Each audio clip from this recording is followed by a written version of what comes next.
হরে কৃষ্ণ। এটা কি দেখুন বলুন তো, নিশ্চয়ই আপনি বুঝে গেছেন এটা হচ্ছে শ্রীমদ্ ভগবদ গীতা যথাযথ। তো এই গীতাটা কি যেন আপনাদের সামনে আমি নিয়ে আসলাম, কারণ হচ্ছে এই 2024 ডিসেম্বর 11 তারিখ রোজ বুধবার হচ্ছে গীতা জয়ন্তী। সেই দিন একাদশী হচ্ছে এবং হচ্ছে গীতা জয়ন্তী।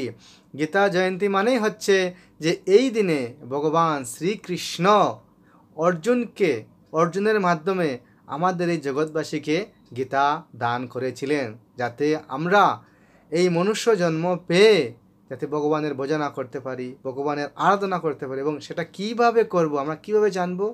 না, ভগবান সেটা নিজেই এসে দেখিয়ে দিয়েছেন। হ্যাঁ, তো আপনারা অনেকেই জানেন আজকাল ইন্টারনেট সোশ্যাল মিডিয়ার মাধ্যমে যে এই গীতার কথা, এবং সবাই কম বেশ গীতা জানে, কিন্তু আমরা গীতা কতজনে পড়ি এবং গীতার বিষয়বস্তুটা কি আমরা জানি? আমরা অনেকেই জানি না। তা আমিও নিজে জানি না। যতটুকু আমি জানি আমার গুরু গৌরাঙ্গের কৃপাতে সেতটুকুই আপনাকে জানাবার চেষ্টা করছি। যেটা নতুন সেটা তাদের জন্য এই ভিডিওটা, কারণ হচ্ছে যেটা তো পুরাণ সবাই তো জানে।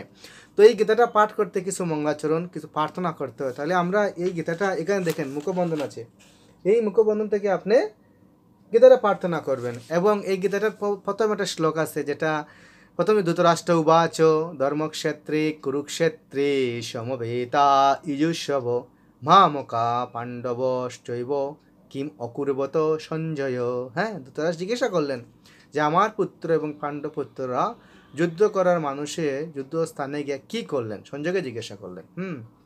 তো সঞ্জয় সবিস্তারে বললেন এই গীতার বিষয়বস্তু যুধিষ্ঠির ধৃতরাষ্ট্র মহারাজকে। হ্যাঁ, কিন্তু আমাদের এই গীতা দেওয়ার মানে কি এবং এই গীতাতে ভগবানে কি বলেছেন, তো আমার কাছে দুইটা শ্লোক খুবই ভেরি ইম্পর্ট্যান্ট লাগে।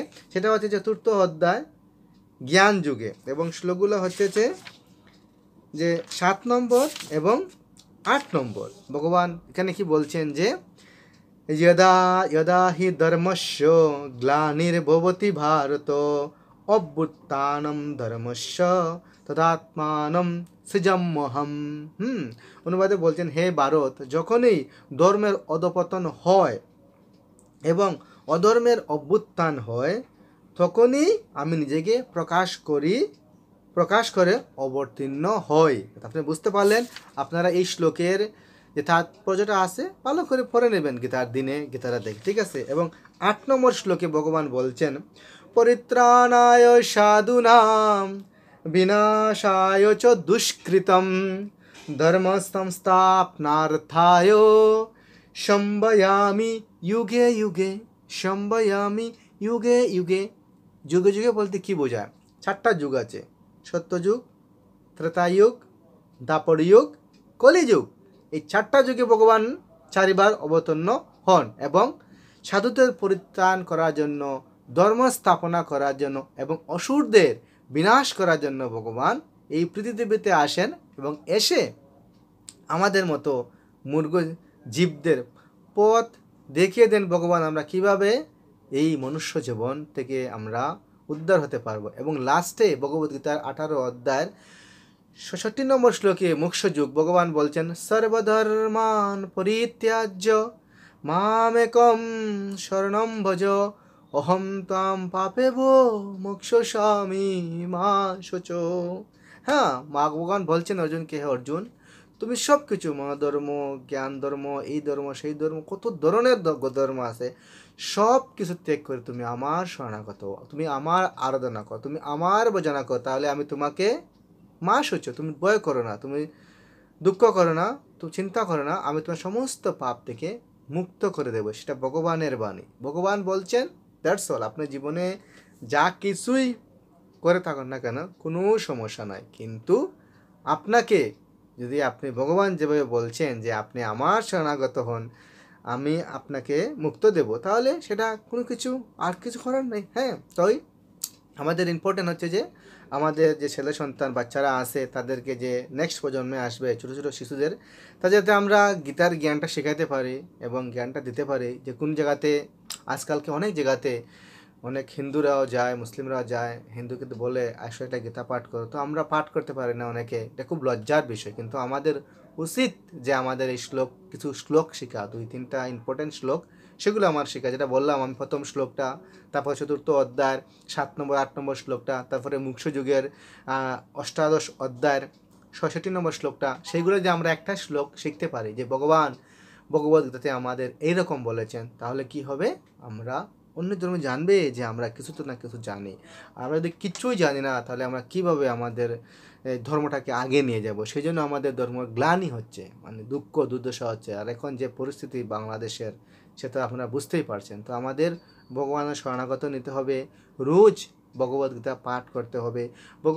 গীতা পাঠ করতে যদি আপনি মঙ্গলাচরণ বেশি না করতে পারেন, সমস্যা নেই, আপনি 3 বার ওম নমো ভগবতে বাসুদেবায় বলে জয় শ্রীকৃষ্ণ চৈতন্য প্রভু নিত্যানন্দ শ্রী অদ্বৈত গদাধর শ্রীবাসদে গৌরভক্তবৃন্দ হরে কৃষ্ণ কৃষ্ণ কৃষ্ণ হরে হরে, হরে রাম রাম রাম হরে হরে 3 বার বলে আপনি শ্রীমদ্ ভগবদ্গীতা পাঠ করতে পারেন। অনেকে বলে যে ভগবদ্গীতা পাঠ করলে ভগবদ্গীতার মাহাত্ম্য পাঠ করতে হয়। হ্যাঁ, আপনি পাঠ করতে যদি পারেন, এটা যে আপনি পাঠ না করলে যে পাপ হবে এমন কথা নাই। আর আমাদের এই ভগবদ্গীতা যথাযথতে এই লাস্টে আছে গীতা মাহাত্ম্য। হরে কৃষ্ণ। এখানে কি বলা হয়েছে যে দেখেন, মলিনে মোচনাম পুংসাম জলস্নানম দিনে দিনে সকৃত গীতা অমৃত স্নানম সংসারমল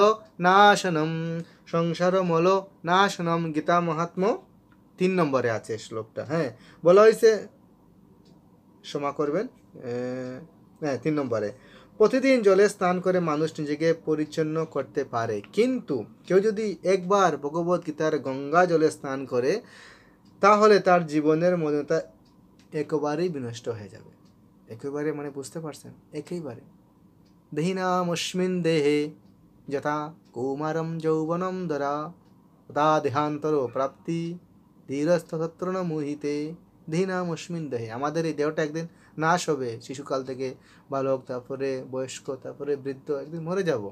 কিন্তু যদি আসলাম আর বললাম, চলবে না? চলবে না। তো এই যে গীতার জ্ঞানটা যদি আমরা ধারণ করি আমাদের হৃদয়ে, আমরা বুঝতে পারি, তাহলে আমাদের কি বলছে যে আমরা তাহলে জীবনের মলিনতা একেবারে নষ্ট হয়ে যায়। মলিনতা মানে পুনরপি জননম পুনরপি মরণম পুনরপি জননী জঠরে শয়নম, সেটা থেকে আমরা মুক্তি পারবো। একবার মরো, আবার জন্মগ্রহণ করো, এই যে কত যে দুঃখ দুর্দশা। তো আমি আর বেশি ভিডিওটা বাড়াবো না, আপনারা বুদ্ধিমান, অবশ্যই বুঝবেন। আর ভিডিওতে কোনো যদি কমেন্ট করেন, আপনারা কমেন্ট করতে পারেন, কিন্তু যদি আমার ভুল হয়ে থাকে, এবং আপনারা একটা গীতার শ্লোক লিখুন আমাদের ভিডিওর নিচে। হরে কৃষ্ণ। আপনাদের অনেক অনেক ধন্যবাদ এই ভিডিওটা শোনার জন্য। হরে বল, হরে কৃষ্ণ। জয় শ্রীমদ্ ভগবদ্গীতা কি জয়।